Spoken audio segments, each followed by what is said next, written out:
Bismillahirrahmanirrahim. Assalamu alaikum wa rahmatullahi ta'ala wa barakatuh. Je suis le professeur Eril Hariz Zahra, chargé de l'enseignement de biologie végétale au sein de la faculté des sciences de la nature, de la vie au département de biologie. Cet enseignement concerne les étudiants du tronc commun L1 et a lieu pendant le second semestre. Je vais vous présenter aujourd'hui donc le cours concernant les tissus végétaux et voici le plan qui vous sera proposé. On va commencer par définir ce que c'est qu'un tissu, l'origine des différents tissus végétaux. On parlera aujourd'hui essentiellement des méristèmes, comment s'organise la plante, où sont localisés ces méristèmes au niveau d'une plante, quelles seraient les caractéristiques de la cellule méristématique. Et enfin, on verra comment s'organisent ces méristèmes primaires au niveau de la racine et au niveau de la tige. Alors, un tissu est défini comme étant un ensemble de cellules ayant la même fonction, mais dont la structure peut être identique ou différente. Et on distingue deux types de tissus. Nous avons les tissus simples et les tissus composés. Alors, les tissus simples, c'est les tissus qui sont composés par un seul type cellulaire et les tissus composés sont composés par plusieurs types cellulaires. Alors, parmi les tissus simples, on peut citer les tissus fondamentaux tels que les parenchymes qui sont très importants et occupent une surface très importante dans une plante. Et enfin, les tissus de soutien tels que le collenchyme et le sclérenchyme. Et voici par exemple ici un collenchyme, un sclérenchyme, tissu de soutien. Et enfin ici, les parenchymes qui sont un tissu de remplissage, toute cette surface ici colorée donc en rose. Et les tissus composés de plusieurs types cellulaires, on citera comme exemple les tissus conducteurs et les tissus protecteurs, tels que xylème et phloème. Xylème qui conduit la sève brute, donc qui va absorber l'eau et les sels minéraux à travers les poils absorbants et véhiculer ça vers toutes les autres parties de la plante. Et le phloème, inversement, il va charger donc tout ce qui est assimilat, tout ce qui a été fabriqué au niveau de la feuille, de la matière organique, les sucres, et va transporter ça vers les différentes parties de la plante. Et enfin, un tissu protecteur, essentiellement le tissu protecteur primaire épiderme, qui va donc recouvrir les différents organes de la plante. On voit ici, par exemple, un épiderme. C'est vraiment un tissu composé parce qu'il est formé par des cellules épidermiques et par des cellules stomatiques. Et un tissu conducteur, xylème, que vous voyez ici, et puis phloème.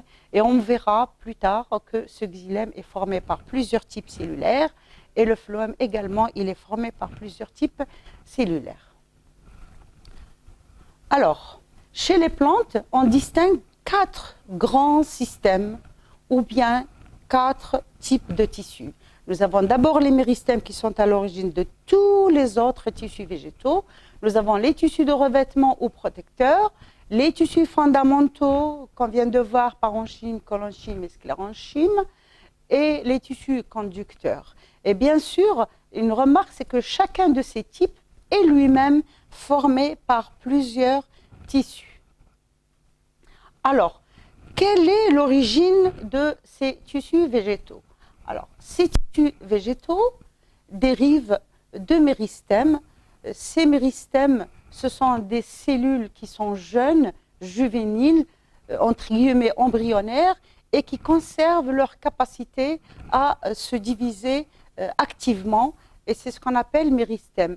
Et méristème, on distingue deux types de méristèmes chez les plantes. Nous avons les méristèmes primaires qui sont responsables de la croissance en longueur et l'allongement donc des plantes, et ça se trouve aussi bien au niveau de la tige ou au niveau de la racine. Et ce méristème primaire est responsable ou bien met en place ce qu'on appelle la structure primaire des tiges et des racines. Nous avons également le méristème secondaire ou bien latéral, ce deuxième méristème qui apparaît plus tard dans la vie de la plante. il va être responsable de la croissance en largeur de la plante et il est responsable de ce qu'on appelle de la mise en place de la structure secondaire des tiges et des racines. Et on distingue deux types de méristèmes secondaires. Nous avons le cambium ou bien la zone génératrice libéro-linéeuse. C'est une zone qui va générer, qui va former le libère qui est le phloème secondaire, qui est un tissu conducteur de la sève élaboré, secondaire, donc d'origine secondaire, et enfin ligneux qui veut dire bois ou xylème secondaire, qui est donc l'élément qui va conduire l'eau et les sels minéraux du sol vers les autres parties de la plante. Et enfin, le deuxième type de méristème secondaire, c'est le phélogène ou la zone génératrice subéro-phélodermique. Cette zone génératrice, elle va former un tissu protecteur secondaire qu'on appelle le subère ou bien le liège, donc il va protéger toutes les plantes des agressions et du milieu extérieur. Et le phéloderme, c'est tout simplement un parenchyme secondaire. Alors, ayant vu maintenant les deux types de méristèmes primaires et secondaires, on va voir où sont localisés ces méristèmes au niveau d'une plante. Alors, quand on prend une plante, nous avons donc une partie aérienne ou végétative, c'est la tige qui va apporter les feuilles, les bourgeons axillaires, les fleurs et plus tard les fruits. Et enfin, une partie souterraine qui est généralement souterraine, c'est la partie racinaire où nous avons donc la racine principale et les racines secondaires. Ces deux parties sont reliées par ce qu'on appelle le collet. Alors, où se trouvent ces méristèmes? Alors, si je prends ici cette planche, on va voir qu'on les appelle les méristèmes apicaux parce qu'ils se trouvent au niveau des apex. L'apex collinaire de la tige, l'apex racinaire, toutes les pointes de racines, il y a à ce niveau-là un méristème qui va provoquer l'allongement et la formation des racines. Également au niveau des bourgeons terminaux, donc apical, qui va provoquer l'allongement de la tige. Et au niveau des bourgeons axillaires, ici, donc à l'aisselle des feuilles, ce sont des bourgeons, la même structure que les méristèmes apicales et qui va donc provoquer, par exemple, la formation secondaire de tiges feuillées, une autre tige feuillée, selon bien sûr l'architecture de la plante. On peut également trouver, notamment très prononcé chez les graminées, ce qu'on appelle le méristème intercalaire qu'on va trouver au niveau des nœuds ici et qui va provoquer justement l'allongement des nœuds. Et on trouve à ce niveau, comme je le disais tout à l'heure, un bourgeon également axillaire à ce niveau-là. Alors, voici encore plus en détail. Lorsqu'on va faire lorsqu'on va faire une macroscopie de la pointe ou bien du bourgeon terminal, on va voir que ce dôme ici, qu'on appelle le méristème apical collinaire de la tige, il est toujours protégé par les ébauches foliaires, par les feuilles naissantes, donc ce qui garantisse la protection de cette zone méristématique. Et quand on va faire une coupe longitudinale axiale, donc toliya, mehwariya, qu'est-ce qu'on va observer? Eh bien, ce petit dôme qui est ici, c'est l'équivalent de 1 à 2 mm, qui est protégé par des ébauches foliaires. Donc, ce sont des feuilles qui sont en train de se former. Et voici une feuille, par exemple, plus âgée. Et là, par exemple, on est en présence d'une tige avec une phyllotaxie opposée. Ça veut dire dont le port des feuilles est opposé, comme vous voyez ici. On peut voir également ici un bourgeon axillaire. Et là, c'est la feuille numéro 3, par exemple. On voit juste une partie de cette feuille. Alors, au niveau de ce territoire, va se trouver le méristème primaire de la tige ou bien le méristème collinaire. Au côté opposé, à l'extrémité distale des racines, que vous voyez ici, nous avons également le méristème apical de la racine qui va se trouver au niveau de toutes les pointes racinaires et qui sera donc responsable justement de la croissance en longueur, on le verra dans un petit moment, de cette racine et donc de la plante. Alors, toujours dans une coupe longitudinale axiale, on va voir donc cette zone, ce territoire de 1 à 2 mm. C'est un territoire méristématique, il est formé donc par des cellules méristématiques protégées, on verra, par la coiffe, qui sera donc responsable de l'allongement de cet organe. Et si je vais vers des zones plus âgées, que ce soit de la tige, je descends des zones plus âgées, ceci c'est plus proche de l'apex, on est en zone plus jeune et plus on va s'éloigner, il y a une différenciation et puis une mise en place de tous les tissus et on va voir donc l'apparition du méristème secondaire et la croissance en épaisseur. On le voit, le diamètre de cette tige ici n'est pas du tout le même par rapport à ici. Il en est de même pour les racines. Plus on monte, plus ça va s'élargir. Ça veut dire qu'il y a apparition de tissus secondaires qui sont responsables de la croissance secondaire. Et qu'est-ce qu'on observe? On observe deux manchons cylindriques tout au long de la tige, tout au long de la racine, où vous avez vers l'extérieur ce qu'on appelle le phylogène, qui n'apparaît pas chez toutes les plantes, il apparaît chez les plantes qui ont une croissance secondaire trop importante, et ce phylogène va former l'écorce, principalement l'écorce, le tissu protecteur secondaire. Et enfin, à l'intérieur, nous avons le cambium qui va essentiellement former vers l'intérieur les tissus conducteurs de le xylème et le phloème secondaire, donc libéraux ligneux.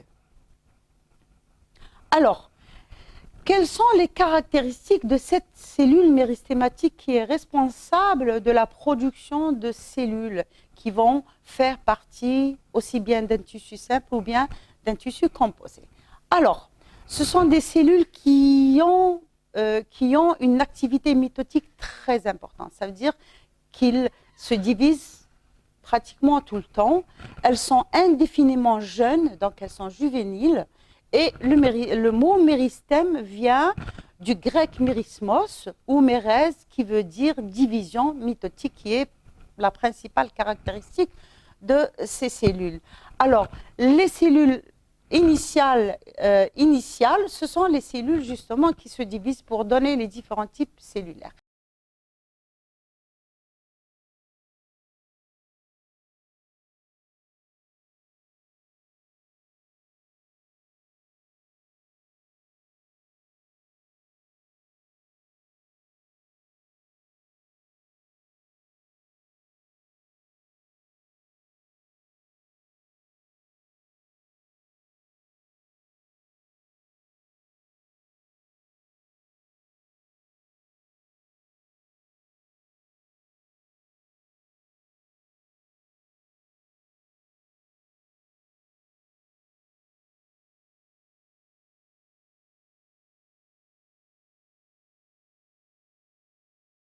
Donc, on appelle la cellule méristématique qui se divise une initiale. Alors, il y a quelques notions à retenir. Nous avons donc là une cellule méristématique, on va l'appeler l'initiale. Cette cellule, dont la caractéristique est de se diviser, va, par mitose, me donner deux cellules filles. Deux cellules filles, bien sûr, à 2 N chromosomes. Une cellule va redevenir initiale et va régénérer le stock des cellules initiales, et l'autre, on va l'appeler la dérivée, el-mushtaqa, la cellule dérivée, qui, elle, va avoir une autre destinée. Donc, elle va subir des transformations très importantes, surtout sur le plan cytologique et morphologique, et elle va passer par un allongement cellulaire qui va aboutir à la formation, par exemple, ici, d'une cellule qu'on va appeler une cellule spécialisée, une cellule spécialisée pour une fonction donnée. Ça peut être une cellule de parenchyme, par exemple. Ça peut être une cellule morte, comme par exemple le xylème et le sclérenchyme. Et ce sont justement des cellules mortes qui, une fois mortes, sont fonctionnelles. Donc il existe ces deux types de cellules chez les plantes. Alors cette cellule spécialisée, donc elle va faire partie d'un tissu donné, puis d'un organe donné. On appelle ce phénomène la différenciation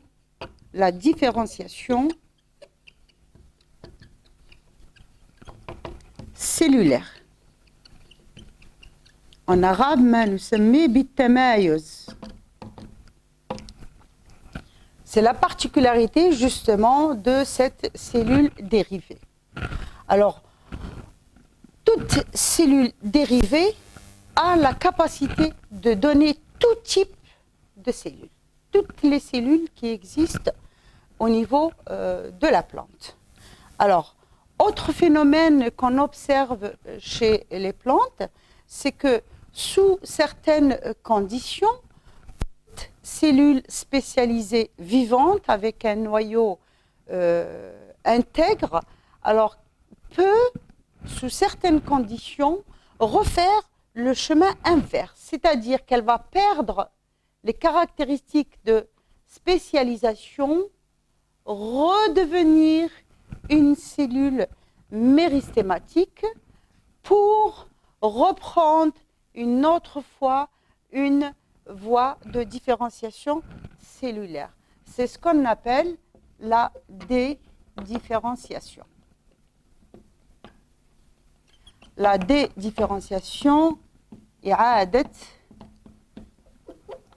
التمايز. Et cette spécificité des cellules végétales, c'est ce qu'on appelle le phénomène de totipotence.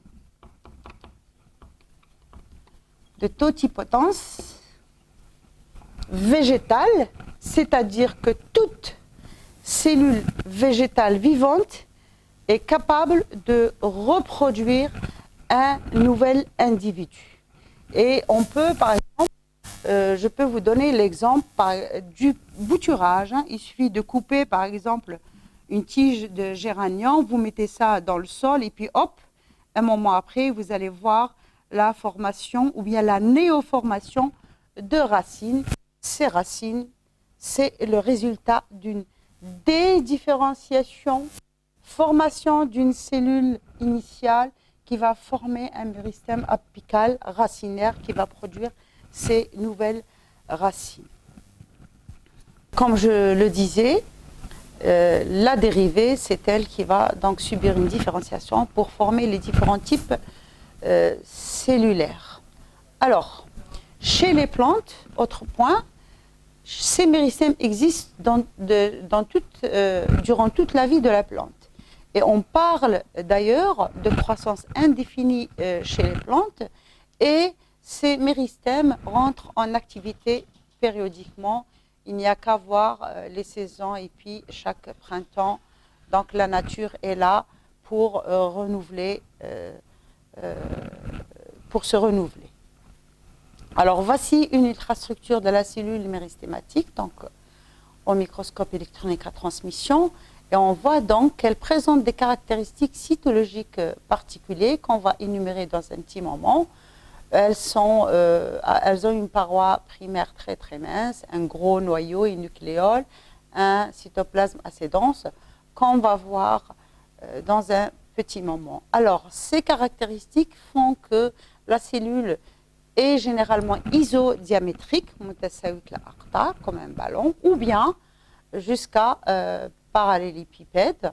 Elles sont des cellules juvéniles, donc indifférenciées, elles ne sont pas spécialisées, elles sont indifférenciées, se divisent très activement par mitose, elles sont totipotentes, donc elles peuvent donner tout type cellulaire, et elles sont parfaitement jointives, comme on le voit ici sur la photo. Il n'y a pratiquement pas de méa entre les cellules. Et puis, il y a présence de nombreux plasmodesmes qui sont des canaux de communication cytoplasmique entre deux cellules voisines. On les voit très bien à ce niveau-là. Le rapport nucléoplasmique, le volume du noyau sur le volume cytoplasmique est très grand, très proche de 1. Et ça sous-entend, donc là, il y a une activité assez importante derrière ce critère. Riche en ribosomes, ça veut dire qu'il y a également une synthèse protéique importante. Également, bien sûr, de nombreuses mitochondries qu'on voit ici.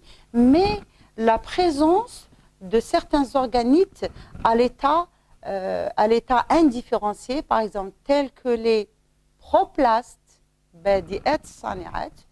et les provacuoles, les toutes petites vacuoles qui sont là. Alors, parmi ces critères cytologiques de la cellule méristématique, on parle d'une cellule active lorsque le rapport nucléoplasmique est élevé, la présence de nombreuses mitochondries et une activité golgienne intense. Donc ça, c'est en rapport, ou bien ce sont les critères qui définissent que cette cellule est une cellule active.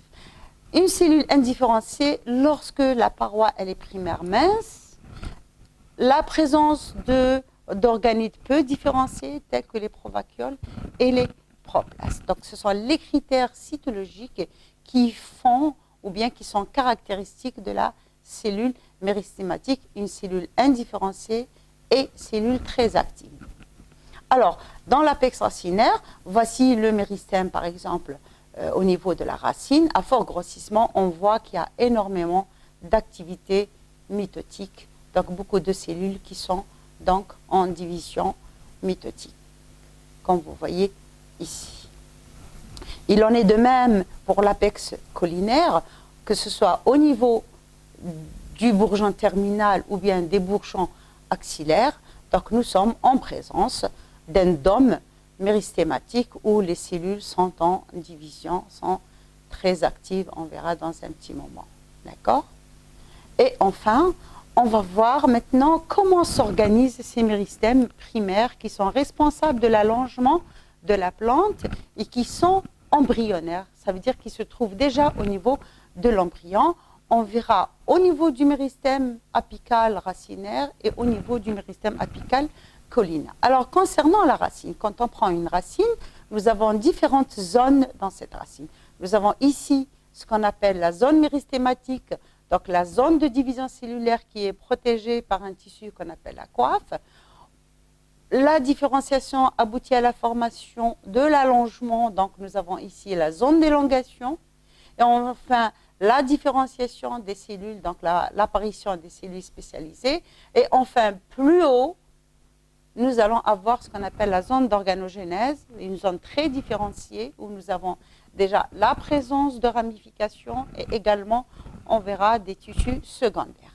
Alors, pour justement montrer cette différenciation, on a des photos ont été prises à différents niveaux de la racine pour montrer l'état cytologique de ces cellules. Des cellules dérivées qui sont là vont s'allonger encore plus lors de la différenciation cellulaire pour arriver à l'état final et former par exemple ici une cellule de parenchyme. Alors cette cellule, si on prend cette cellule, voici son état à la fin de la différenciation. Donc elle s'est allongée et cet allongement est à l'origine justement de l'allongement de la racine. Alors, autre point, donc le sens de la différenciation est vers le haut. On va passer de la cellule méristématique, la dérivée qui va aller vers les cellules spécialisées. Dans le méristème apical racinaire toujours, dans une coupe réelle, coupe longitudinale toujours axiale, nous avons donc le méristème, qui est cette zone ici, qui est protégée par un tissu qu'on appelle la coiffe. Cette coiffe, comme son nom l'indique, elle coiffe le méristème racinaire, le protège et elle permet à la plante, par la sécrétion de polysaccharides des cellules externes qui vont jouer le rôle de lubrifiant, permettre à la racine justement de pénétrer à travers les particules du sol. Cette pénétration à travers les particules du sol va générer un frottement qui sera à l'origine de la desquamation et donc de la perte des cellules externes. Ces cellules sont à chaque fois donc régénérées par un méristème ici qu'on appelle le méristème d'entretien de la coiffe. Au-dessus de ce méristème d'entretien de la coiffe, nous avons ce qu'on appelle le centre quiescent. Ce sont des cellules qui sont au repos. C'est ce qu'on appelle le centre quiescent, le mantiqa al-hadi'a en arabe.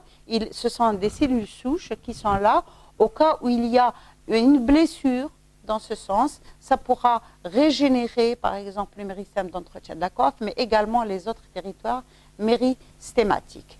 Et au-dessus de cette zone, nous avons le méristème médulaire. Toute cette zone-là, où nous avons vers l'extérieur ce qu'on appelle le méristème proximal ou latéral, c'est un méristème où il y a une zone méristématique qui sera donc à l'origine de la formation de l'écorce, et au centre le procombium qui sera donc à l'origine de la formation des tissus conducteurs primaires, xylème et phloème primaire, mais également du péricycle et du parenchyme médulaire. Et enfin, tout à fait à l'extérieur, cette assise qu'on voit ici,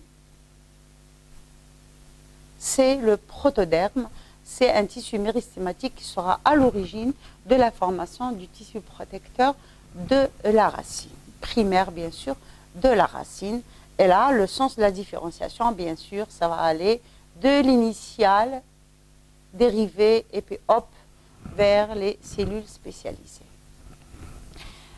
Le méristème apical racinaire a une activité strictement histogène. Ça veut dire qu'il a pour rôle la formation de tissus. Ça va être les différents tissus que je viens de citer, les parenchymes, l'endoderme, le péricycle, les tissus conducteurs, l'épiderme, etc. La coiffe, ce sont donc des tissus. Alors, par rapport maintenant à l'organisation du méristème apical collinaire, contrairement au méristème apical racinaire, le méristème apical collinaire, ou bien celui de la tige, sera à l'origine de la formation de tissus, mais également des organes. On verra qu'il va former des feuilles, mais également des fleurs. Donc vous voyez par exemple ici le dôme qui est là, qui est désigné sous, sous forme de différentes zones. Il est protégé toujours par les ébauches foliaires. Là, par exemple, on est en présence d'une tige dont les feuilles sont plutôt alternes. Donc, les feuilles sont là alternes. Donc là, c'est la future feuille. Ça, c'est la feuille qui est venue juste avant. Et ça, c'est bien avant. Et le méristème apical collinaire se situe au niveau de cette zone ou bien au niveau de ce dôme qu'on va voir un peu plus en détail à ce niveau-là. Voilà, nous sommes donc en présence d'une coupe longitudinale axiale au niveau d'une tige, une tige où les feuilles sont opposées, on voit ici, et voici donc le dôme méristématique. Ça, ce sont les futures feuilles, donc là, elles sont en train de former, et puis là, c'est des bourgeons donc axillaires qui vont apparaître, et là, c'est une ancienne feuille, une feuille plus âgée. On voit donc son épiderme avec des poils qu'on voit ici. On voit bien que c'est un tissu composé, donc de différents types cellulaires. Et au niveau de ce dôme, de ce territoire méristématique, où nous avons plusieurs zones, et chaque zone a des critères cytologiques propres. Alors, au centre, nous avons ce qu'on appelle la zone axiale, apicale, ou bien la zone centrale, c'est l'équivalent du centre quiescent. Donc, ce sont des cellules souches, des cellules qui ne vont s'activer qu'à un certain moment de la vie de la plante. Par exemple, lors de la formation de la fleur, notamment pour la formation des pièces fertiles, ou bien ça peut également quand la tige, par exemple, d'homme est sectionnée, une blessure longitudinalement, il peut, donc, ces cellules souches-là peuvent redonner les autres territoires méristhématiques qui ont été concernés par la blessure. Sur les côtés, nous avons donc l'anneau initial, ou bien la zone périphérique, et en fait, ça forme un anneau et initial parce qu'il est à l'origine de l'initiation des ébauches foliaires, mais également des bourgeons axillaires. Et au centre, vers le bas, nous avons le méristème médullaire dont l'activité va dans ce sens et ça va former dans ce sens selon la vitesse d'élongation de la tige, donc tous les tissus de la moelle. Et à ce niveau-là, donc nous avons le procambium qui va former les tissus conducteurs primaires. Et enfin, le protoderme que vous voyez ici, cette assise externe, qui est à l'origine de la formation du tissu protecteur de la tige. Alors, le sens de la différenciation, donc ça se différencie dans ce sens, par exemple pour le méristème médullaire, et on voit bien ici que le méristème apical collinaire forme aussi bien des organes, donc des feuilles, des fleurs au moment de la floraison, mais également des tissus. Donc également des tissus. Voici donc la même chose où nous avons ici le protoderme, une future feuille, la feuille 2, la feuille 1 qui est là, le protoderme qu'on voit ici, la zone axiale apicale ou bien la zone centrale, les deux zones périphériques et le méristème médullaire. Et bien sûr un anneau initial, le 2, qui avait à un certain moment donné cette ébauche foliaire. Alors, ce qui va suivre dans les prochains cours, après avoir